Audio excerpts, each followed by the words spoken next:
Hey everyone, it's Hayes coming at you from North Carolina, Zone 8B. I love sharing my successes with y'all, but unfortunately, sometimes I gotta share some failures too. That's what's happened this week, annoyingly enough, and I'm a little nervous as to what this video is going to bring. Because I think I found bacterial wilt in one of my tomato plants. And what that means is I found bacterial wilt in one of my tomato beds. I currently have 8 tomatoes in this plant, in this bed, and I'm gonna show you how to do a test to see if you might have the dreaded bacterial wilt. Ugh. So this isn't my first rodeo with bacterial wilt, unfortunately. Last year I managed to keep it pretty confined to just one of the plants in one of my beds. It was actually this bed over here, which is now growing other stuff for good reason. This plant in particular was right here. We do have, as you can see, a few other tomato plants in the bed. Some of them look like they're doing okay for now, but not all of them. And there's a few signs that makes me think this is wilt and not underwatering, overwatering, pests, or any kind of fungal disease. Let me show you why. First sign, it's probably bacterial wilt. I know how I watered this bed.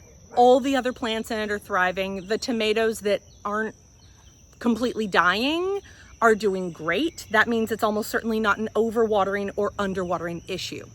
Second, all of the leaves, none of them are yellow and none of them are spotty in any way. There's no discoloration. I mean, heck, this guy was even setting fruit. This is so sad.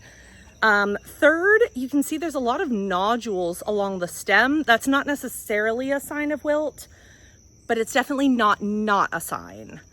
So what we're going to do is we're going to do a test for something called bacterial streaming. What that is also I did check the roots and there's absolutely no sign of root knot nematodes, which can be another reason that a tomato will wilt. Also, yes, it has been very, very hot here, which can sometimes cause a tomato to do this at certain points of the day. Plus, I have these guys under shade cloth. So it's pretty unlikely that they are wilting from sun exposure. It's very hot, but it's mostly humid. It's been in the high 80s here with high humidity rather than being in, 100, 105, 115 like I used to deal with in California.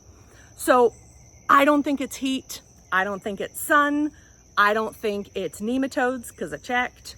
I don't think it's a viral issue because like I said, some of the plants in here are doing very well. No spotting, no discoloration. None of the leaves appear to be eaten at all, so I don't think it's a pest issue. So let's check and see if we can find any bacterial streaming. All right, I have here a glass of clear water. What I am going to do, I am going to, with my handy utility knife, I'm going to cut a portion of the stem.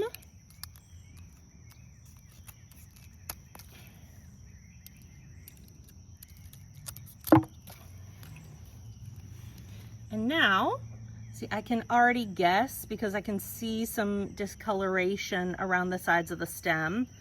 But what I'm gonna do is I am going to stick one end into the water here.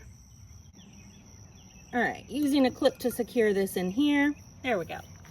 We are gonna wait 5 minutes and we're gonna see if we can observe any bacteria streaming off of this stem. And I'm probably going to be speeding up the footage from here on forward. 5 minutes later. Yeah. If you look closely, you can see it is streaming off. Well, I hate that for me. So it looks like that confirmed my fears that we are dealing with bacterial wilt here, because like you saw, the bacteria is actually streaming off of it. So what can I do now? Unfortunately, not a whole lot. I will be pulling up all my potatoes. That's what we're saying today, potatoes. I will be pulling up all of my tomato plants in that bed that are affected, because now we know it is bacterial wilt. I will not be putting them into my compost pile. I'm gonna be letting them dry out far away from everything else on my concrete patio, and then I'm gonna burn them. And then what am I gonna do? I'm gonna plant things that don't get affected by it. I'm gonna plant some bush beans. I already have some bush beans growing there. I'll plant more. I'm probably gonna plant some Seminole pumpkins. They're resistant to almost everything. I love them. And over the winter, I'll cover crop. And next year, it'll probably be beans and maybe peas. I won't be planting any tomatoes unless I find some that are completely resistant to bacterial wilt. There are some varieties, some hybrid varieties that are. I'll link to some of those seeds below if that's something that you're interested in.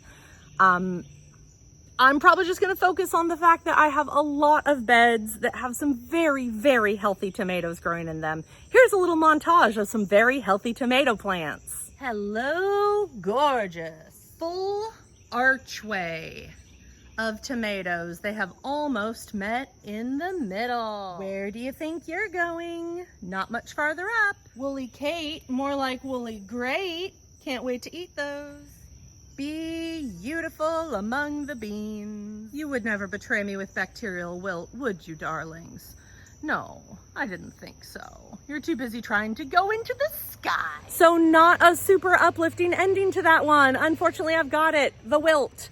But I do hope that I was able to help you identify what is this mystery thing that's affecting my plants. Remember, it's probably bacterial wilt. If 1, you live in a hot, humid area like I do. 2, there's no sign of discoloration on the leaves. 3, nothing is eating them.